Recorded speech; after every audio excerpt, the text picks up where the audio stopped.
Hello everyone, welcome to my YouTube channel. मैं दीपिका मिश्रा। चलिए हम लोग आज की क्लास को, आज की टॉपिक को अपने स्टार्ट करते हैं। आज हम लोगों की टॉपिक क्या है? भवन निर्माण योजना।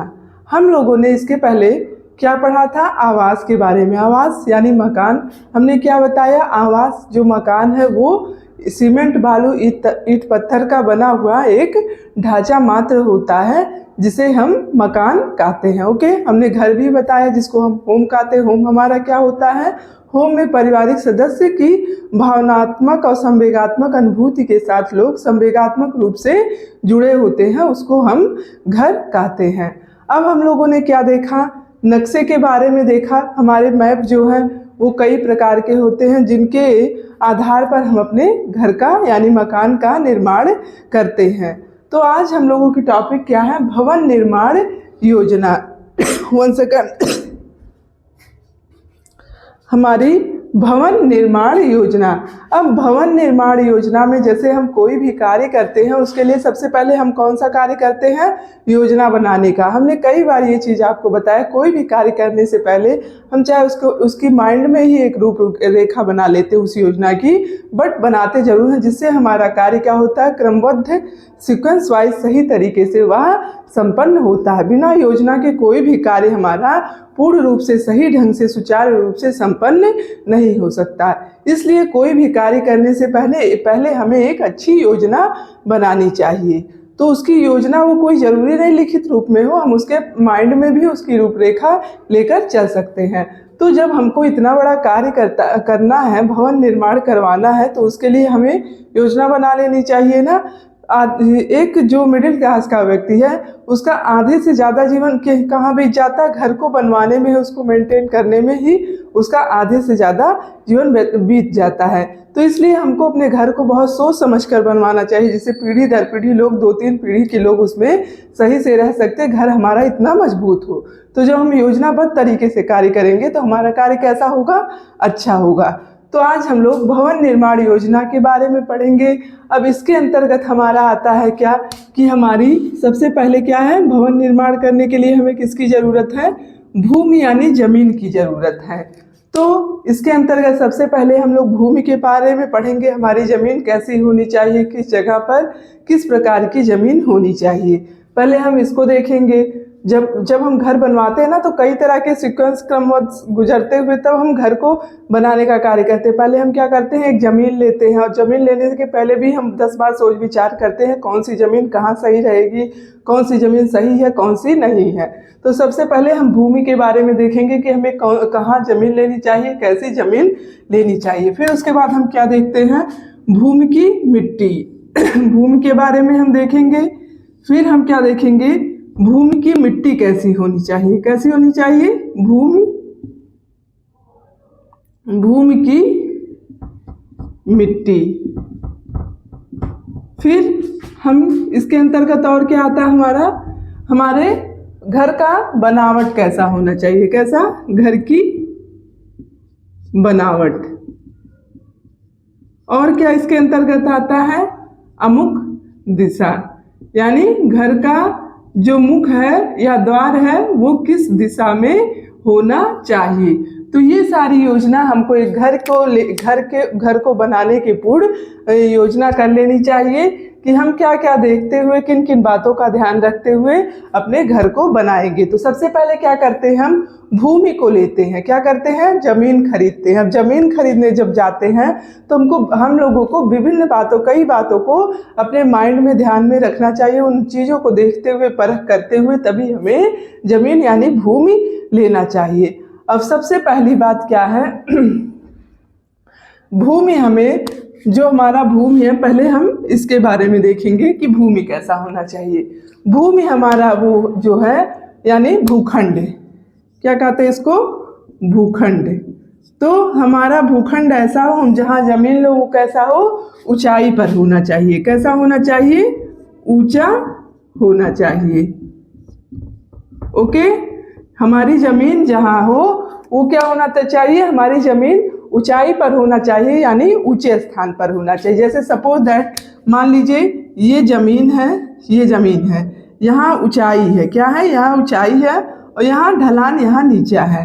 तो मान लीजिए अगर हम ढलान पे अपनी ज़मीन नीचे यहाँ ले लिए, जहाँ हमारा गड्ढा भी है या फिर ज़मीन का ढलान भी है, मान लीजिए हमने यहाँ घर बनवा लिया। अब क्या होगा, जब बारिश वगैरह होगी तो पानी हमारा क्या होगा, ऊंचाई से बह के इन घरों का भी पानी क्या होगा, छत वगैरह का भी बह के यहाँ आएगा, और यहाँ इस छत का भी जो पानी गिरेगा वो भी कहाँ, नीचे ही आएगा। तो यहाँ क्या होगा, पानी पानी सा हो जाएगा। तो ढलान की जो ज़मीन रहेगी वहाँ क्या होगा, पानी भरा रहेगा। तो हमको इस चीज़ का ध्यान रखना चाहिए कि हमारी ज़मीन जो हो वह ऊंचाई पर हो, ना कि ढलान पर। हमें ऊंचे स्थान पर ज़मीन को लेना चाहिए। और क्या होना चाहिए, ऊंचा होना चाहिए और पर्याप्त रोशनी की व्यवस्था होनी चाहिए। क्या होनी चाहिए, पर्याप्त रोशनी, पर्याप्त रोशनी। अब पर्याप्त रोशनी कैसे, जैसे जब घनी आबादी में हम ज़मीन ले लेते हैं, अब यहाँ भी घर बना हुआ है, घर के पीछे भी घर बना हुआ है, घर के सामने भी घर बना, घर के बगल भी, आसपास हर जगह घर बना है। तो क्या सूर्य का प्रकाश आ पाएगा आपके घर तक? कोई भी प्रकाश मतलब क्या आपके घर तक इजली आ पाएगा? नहीं आ पाएगा। जब आपके घर के सामने भी एक घर इतना बड़ा सा बिल्डिंग बना तैयार है, घर के पीछे भी, घर के दाएं, घर के बाएं, तो क्या होगा, प्रकाश जब यहाँ सामने आपके एक खड़ी बिल्डिंग है तो क्या प्रकाश आ पाएगा? नहीं आ पाएगा ना। तो हमको इस चीज़ का भी हम लोगों को ध्यान रखना चाहिए कि हम जहाँ जमीन लें वहाँ पर्याप्त प्रकाश की व्यवस्था हो। हमेशा आदमी परमानेंट डे या नाइट हमेशा जो है कृत्रिम प्रकाश में तो रहेगा ही नहीं। वो कृत्रिम प्रकाश क्या होगा, वो उसके लिए, स्वास्थ्य के लिए भी, उसके हेल्थ के लिए भी नुकसानदायक है, ना कि हमारा जो प्राकृतिक प्रकाश है वो हमारे स्वास्थ्य के लिए क्या होता है, लाभदायक भी होता है। इसलिए हमको पर्याप्त प्रकाश की व्यवस्था जहाँ हो इसका भी ध्यान रखना चाहिए कि हम ऐसी जगह जमीन लें जहाँ पर्याप्त रोशनी की व्यवस्था हो। और थर्ड क्या है हमारा, ऐसी जगह जमीन लेना चाहिए जहाँ घनी आबादी ना हो। क्या हो, घनी आबादी ना हो। अब अगर घनी आबादी नहीं होगी तो क्या होगा, हमारे घर में प्रकाश भी इजली आ जाएगा, संवातन वेंटिलेशन का भी कार्य अच्छे तरीके से होगा, तो वो घर अच्छा माने जाएगा, वो ज़मीन अच्छा माने। बट अगर आपकी बहुत घनी आबादी में जाकर ले लेते हैं तो हमने अभी क्या बताया, सूर्य का प्रकाश भी नहीं मिल पाएगा हमको, रोशनी भी नहीं मिल पाएगी, प्लस वेंटिलेशन भी सही से नहीं हो पाएगा। ऐसी कई सारी परेशानियाँ, घनी आबादी में बहुत ज़्यादा प्रदूषण भी रहेगा। तो इस तरह से कई सारी परेशानियाँ घनी आबादी में होती हैं। इसलिए हमें बहुत घनी आबादी में ज़मीन यानी भूमि को नहीं लेना चाहिए। और नाली, तालाब, नहर, इन सब से हमारी भूमि क्या हो, दूर हो। किससे? नाली, तालाब, नहर से दूर।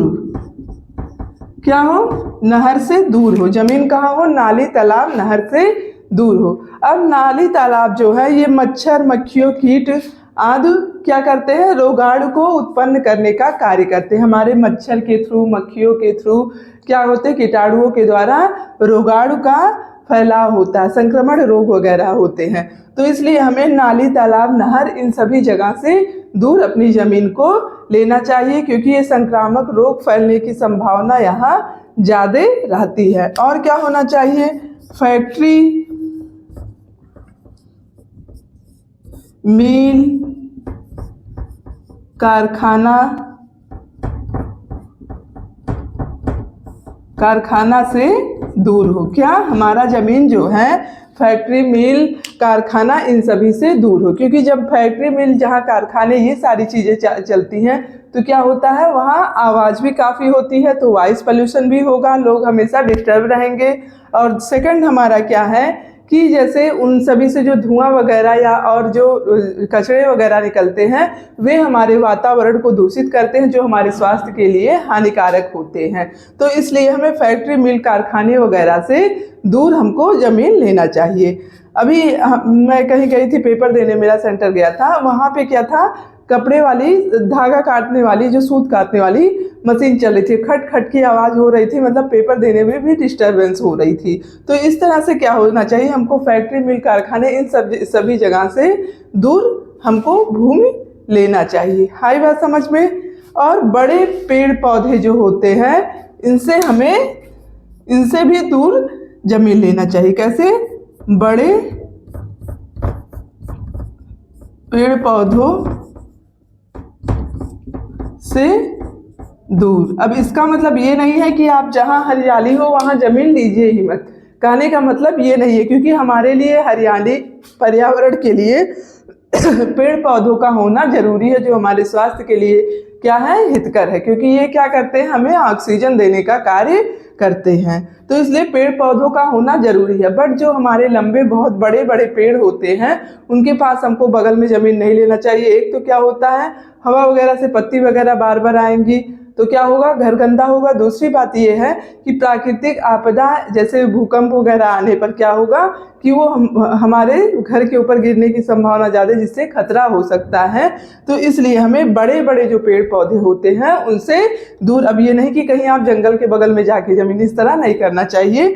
तो हमको बड़े बड़े पेड़ पौधों से दूर अपने ज़मीन को लेना चाहिए, ज़मीन का चुनाव करना चाहिए, और शांत वातावरण में लेना चाहिए। कैसे वातावरण में? शांत वातावरण में। शांत वातावरण जो कि आपके माइंड को भी हमेशा बनाए रखेगा, आपके स्वास्थ्य के लिए भी हितकर रहेगा। कैसा? शांत और स्वच्छ वातावरण में हमें जमीन लेनी चाहिए। और स्कूल, बाजार, अस्पताल सब पास में होना चाहिए, बहुत दूर नहीं होना चाहिए। स्कूल, बाजार यानी मार्केट, और अस्पताल पास होना चाहिए। अब पास का मतलब ये नहीं है कि हमारे घर के बगल में ही होना चाहिए, बट हमारे घर से नज़दीक होना चाहिए। जैसे मान लो कोई, किसी को चोट वगैरह लग जाती है तो हॉस्पिटल ले जाने में काफ़ी टाइम लगेगा, तो इसलिए हम जल्दी से उसका उपचार हो जाए तो अस्पताल क्या, घर के पास होना चाहिए। और स्कूल भी हमारा, बच्चों को स्कूल जाना, पता चला 2 घंटा उसको जाने में, 2 घंटा आने में, सारा टाइम आने जाने में बीत गया। तो हमारा जो घर होना चाहिए, ज़मीन जो होनी चाहिए, वह स्कूल के आसपास, बाजार, अस्पताल के आसपास होनी चाहिए। कितनी दूरी होनी चाहिए, यानी ये सब जो होते हैं ये नहीं हमारे घर के बगल में हो, ये सब 3 किलोमीटर में होनी चाहिए। यानी 3 किलोमीटर के अंदर या 3 किलोमीटर तक हमारे स्कूल, बाजार और अस्पताल हमारे ज़मीन यानी घर से होने चाहिए। इतनी बात आई समझ में। पहला हमारा भूमि यानी भूखंड हो गया। भवन निर्माण करते समय हमें सबसे पहले ज़मीन, जो हम ज़मीन लेते हैं उस पर ध्यान देना चाहिए कि हमारा भूमि कैसा हो। तो भूमि हमारा ऊंचाई पर होना चाहिए, पर्याप्त रोशनी होनी चाहिए, घनी आबादी में नहीं, बहुत ज़्यादा घनी आबादी में ज़मीन नहीं लेना चाहिए, और नाली, तालाब, नहर इन सभी से दूर होना चाहिए। फैक्ट्री, मिल, कारखाना इन सभी से दूर होना चाहिए। बहुत बड़े पेड़ पौधों से दूर होना चाहिए। शांत और स्वच्छ वातावरण होना चाहिए। स्कूल, बाजार, अस्पताल के पास यानी 3 किलोमीटर तक ये दूरी रहे हमारी ज़मीन से। तो ये तो हो गया हमारा भूमि। भूमि को, ज़मीन को खरीदते समय हमको इन बातों का ध्यान रखना चाहिए। ओके, अब हम लोग देखेंगे कि हमारे भूमि की मिट्टी किस प्रकार की होनी चाहिए, किस प्रकार की मिट्टी हमारे घर के लिए उपयुक्त मानी गई है और किस प्रकार की मिट्टी हमारे घर के लिए अनुपयुक्त होती है। हमारे जहाँ घर का निर्माण करवाते हैं वहाँ की मिट्टी किस प्रकार की होनी चाहिए। तो भूमि की मिट्टी, इसके बारे में देखेंगे। तो हमारी जो भूमि की मिट्टी है ये भी 2 प्रकार की होती है। कौन सी? 2 प्रकार की। कौन कौन सी? अच्छी मिट्टी, अच्छी या उपयुक्त मिट्टी, और सेकंड हमारा क्या है, खराब या अनुपयुक्त मिट्टी। खराब या अनुपयुक्त मिट्टी, ये हमारी जो मिट्टी है, भूमि के लिए जो मिट्टी होती है, हमारी जो मिट्टी होती है वह 2 प्रकार की होती है। कौन कौन सी? अच्छी मिट्टी जिसे हम उपयुक्त मिट्टी भी कहते हैं, और खराब मिट्टी जिन्हें हम अनुपयुक्त मिट्टी कहते हैं। ओके, तो अच्छी मिट्टी जो है इसके अंतर्गत भी हमारी कौन कौन सी मिट्टी आती है? इसके अंतर्गत हमारी रेतीली मिट्टी, रेतीली मिट्टी, कंकरीली मिट्टी, कैसी मिट्टी? कंकरीली मिट्टी। थर्ड हमारा है चूना एवं मैग्नीज युक्त मिट्टी। कौन सा? चूना एवं मैग्नीज युक्त मिट्टी, अब ये जो हमारी 3 प्रकार की मिट्टियां हैं ये हमारी अच्छी यानी उपयुक्त मिट्टी के अंतर्गत आती हैं। कौन कौन सी? रेतीली मिट्टी, कंकरीली मिट्टी, चूना एवं मैग्नीज युक्त मिट्टी। अब रेतीली मिट्टी क्या होती है? यह थोड़ा बलुई होती है। कैसे? इसमें बालू की मात्रा ज़्यादा होती है, यानी रेत की मात्रा हमारी रेतीली मिट्टी में ज़्यादा होती है। रेत यानी बालू क्या करता है? बालू जल को सोखने का कार्य करता है। क्या करता है? या जल को सोखता है। तो ये क्या करता है? जब हमारे दीवार या नींव में जो जल वगैरह होते यानी नमी होती है उसको यह क्या करता है? वो उसको ये मिट्टी, रेतीली मिट्टी उसको सोख लेती है। हमारे नींव की नमी को, दीवार की नमी को रेतीली मिट्टी क्या करती है? सोखने का कार्य करती है। जब मिट्टी जो है उस नमी को सोख लेती है तो क्या होता है? हमारा नींव और दीवार हमारे मजबूत रहते हैं, उसमें नमी नहीं रहती, जिस कारण हमारी नींव, दीवार ये सारी चीज़ें मजबूत होती हैं, क्योंकि यह उसके नमी को, उसके पानी को रेतीली मिट्टी सोखने का कार्य करता है। ओके, आई बात समझ में?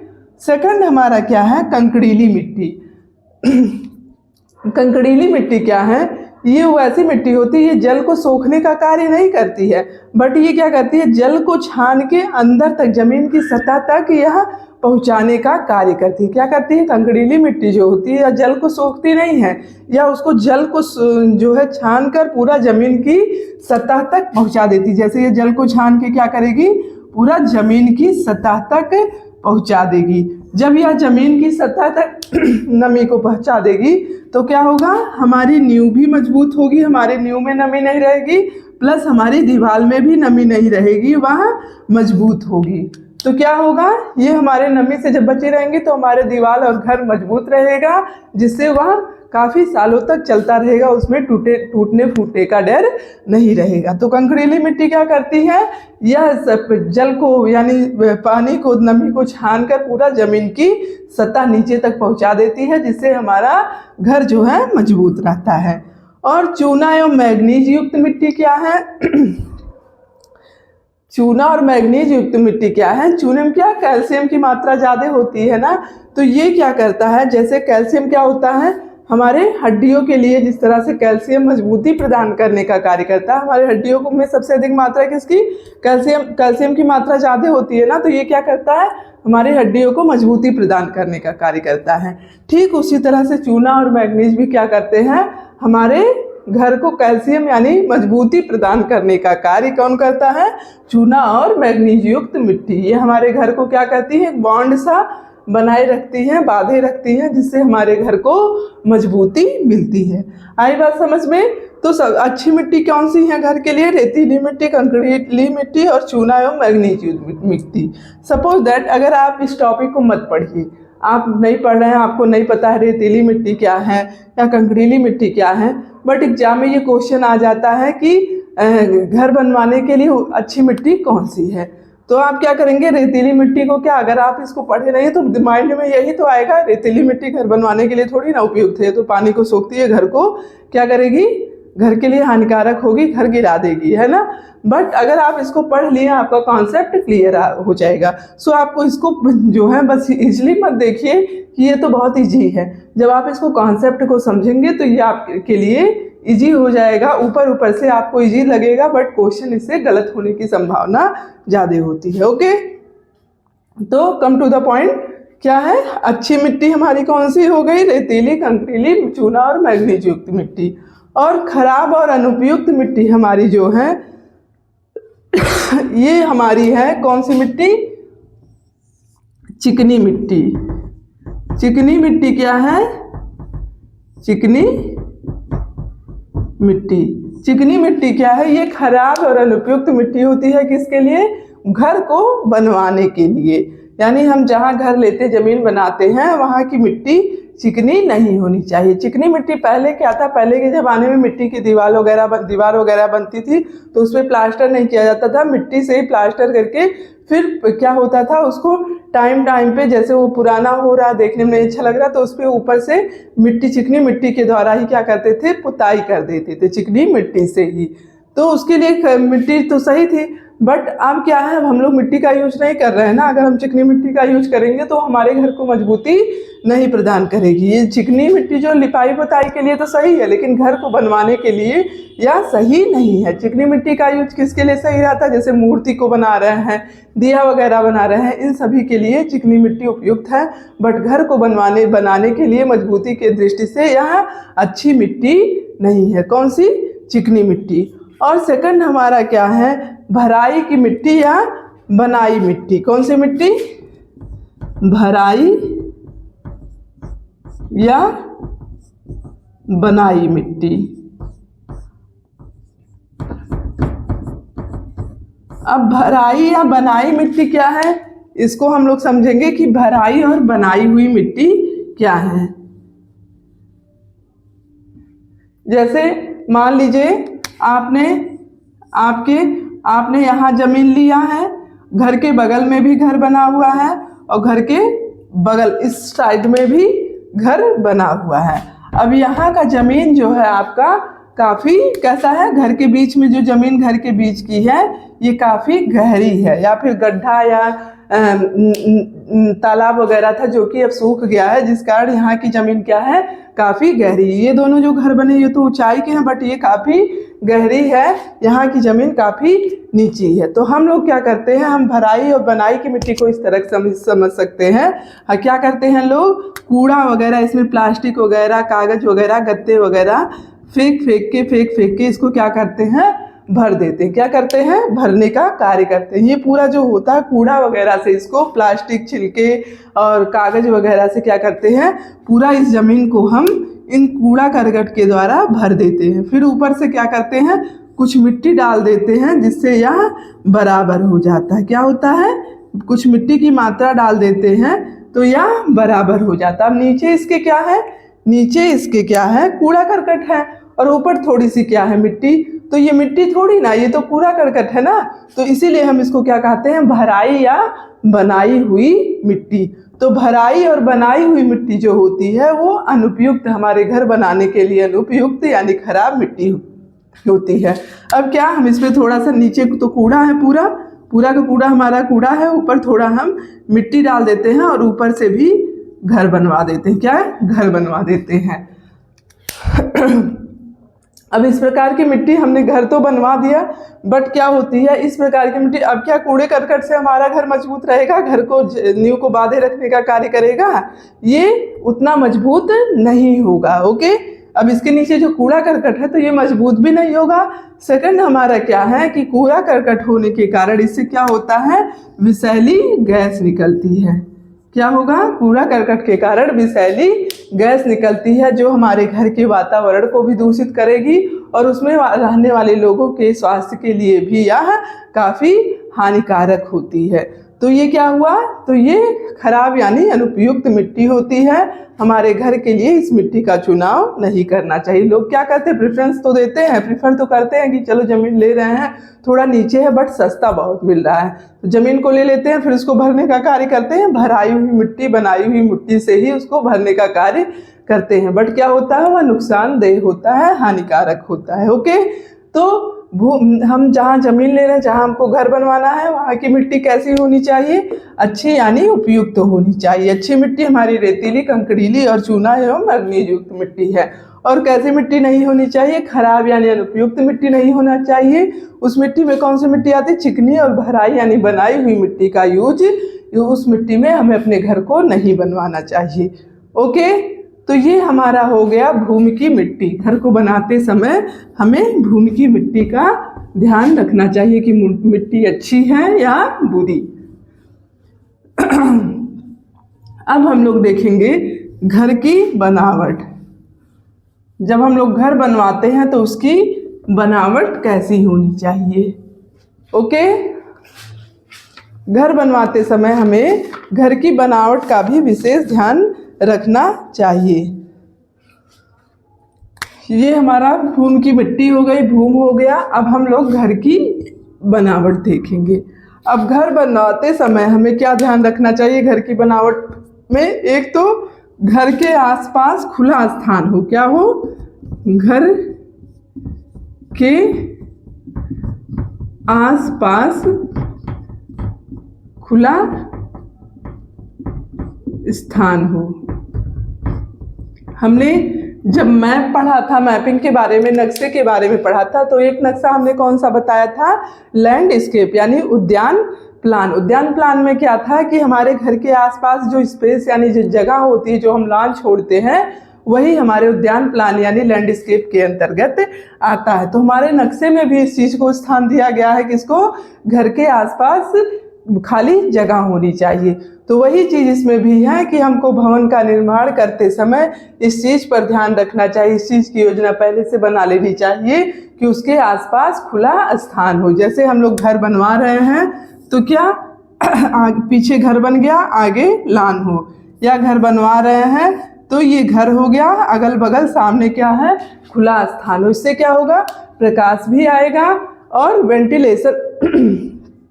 वेंटिलेशन का भी कार्य होगा, यानी वायु, शुद्ध वायु आएगी, अशुद्ध वायु बाहर जाएगी, सूर्य का प्रकाश भी हमें मिलेगा। तो घर के आसपास खुला स्थान हो, खिड़की जंगले सभी रोशनदान वगैरह की व्यवस्था होनी चाहिए। और अगर घर की लंबाई चौड़ाई कितना, अगर घर की लंबाई और चौड़ाई 40x60 है, तो हमें घर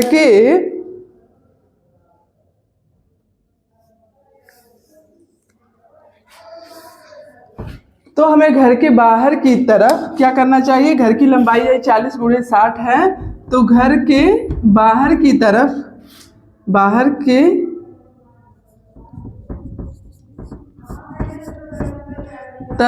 कम से कम कितना?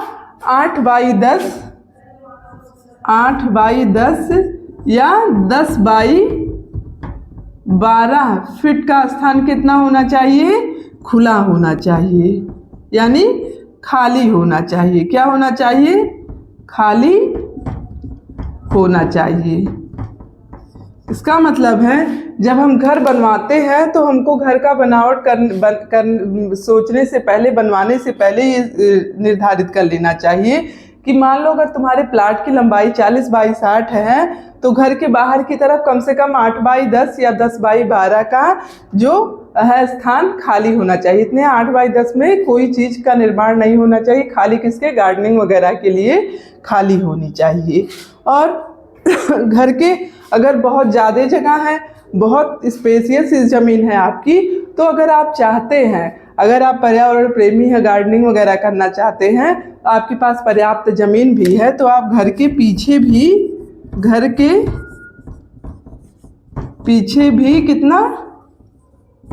8x10 का ज़मीन छोड़ सकते हैं। अब ऐसा नहीं कि हम, अब आज के ज़माने में क्या है, ज़मीन वगैरह इतनी महंगी मिल रही है कि लोग मिडिल क्लास वाले वो ज़मीन को क्या लेते हैं, अगर कम ले रहे हैं तो आगे भी छोड़ दिए 8x10, पीछे भी 8x10 छोड़ दिए, तो उनकी ज़मीन बचेगी क्या?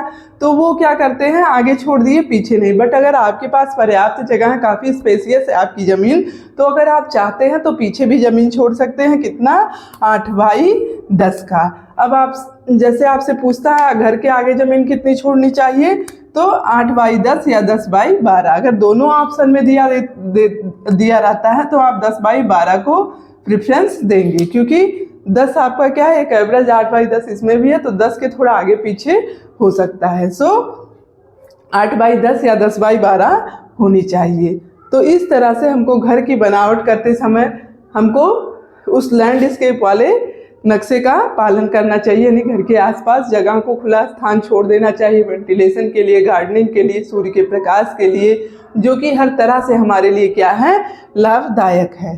तो ये हो गई हमारी घर की बनावट। ओके, अब हम देखेंगे अमुक दिशा यानी घर का जो गेट है यानी घर जो है हमारा किस दिशा में होना चाहिए, उसका मुख, घर का मुख हमारा किस दिशा में होना चाहिए, हम इसके बारे में देखेंगे। ओके। अब क्या लिखा है, हमारा घर की बनावट भी हो गई। अब अमुक दिशा। अब अमुक का मतलब ही है, अमुक का अर्थ क्या है, आसमान से पूर्व की ओर। क्या है, आसमान से पूरब की ओर। अमुक का अर्थ क्या है, आसमान से पूरब की ओर। आमुख का मतलब ही है आसमान से पूरब की ओर। अब ये क्या बताने का कार्य कर रहा है, अमुक दिशा का मतलब हुआ कि हमारे घर के जो मुख है वो किस तरफ होना चाहिए। तो सबसे अच्छा जो माना गया है, घर का मुख वह पूरब दिशा में होना चाहिए। घर का मुख किस दिशा में होना चाहिए, पूरब दिशा में।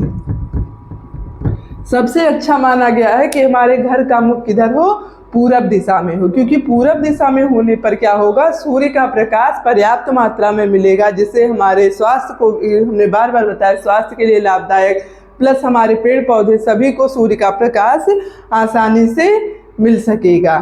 तो हमारा जो है घर के मुख किस दिशा में होना चाहिए, पूरब की दिशा में होना चाहिए। अब चाहे उत्तर पूर्व, उत्तर दक्षिण, मतलब पूरब दिशा उसमें होनी चाहिए।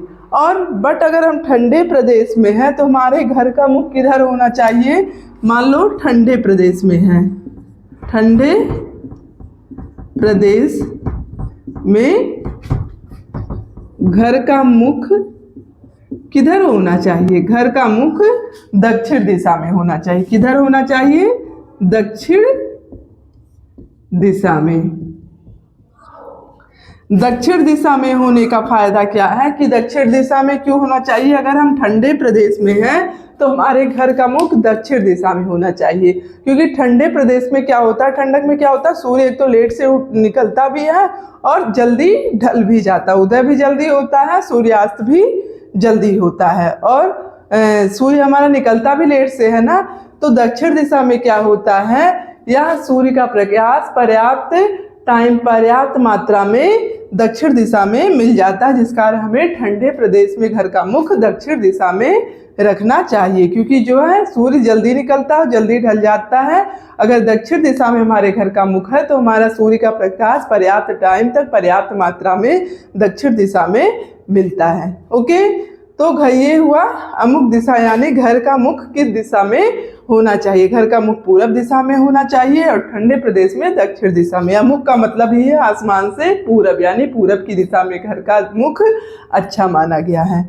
तो ये तो हुआ हमारा भवन निर्माण योजना, यानी भवन बनवाते समय हमें इन सभी की योजना बना लेनी चाहिए, इन सभी बातों को ध्यान में रखना चाहिए। पहला क्या है, भूमि। अगर हम भूमि जो ले रहे हैं वो हमारा ऊंचाई वाले स्थान पर होना चाहिए और पर्याप्त प्रकाश की व्यवस्था होनी चाहिए, घनी आबादी से दूर होना चाहिए। और क्या है, क्योंकि घनी आबादी में क्या होता है, बहुत शोर वगैरह का, गाड़ी वगैरह का शोर आता जाता। मार्केट में आप कहीं ज़मीन ले लीजिए, घर बना रहता है तो क्या बार बार गाड़ी वगैरह आती जाती रहती है, तो बहुत शोर होता है, शांति नहीं रहती है। तो इसलिए घनी आबादी से दूर होना चाहिए। अस्पताल और मार्केट इन सभी के पास में हमारा ज़मीन होना चाहिए। पास का मतलब 3 किलोमीटर की दूरी पर ये सारी चीज़ें होनी चाहिए।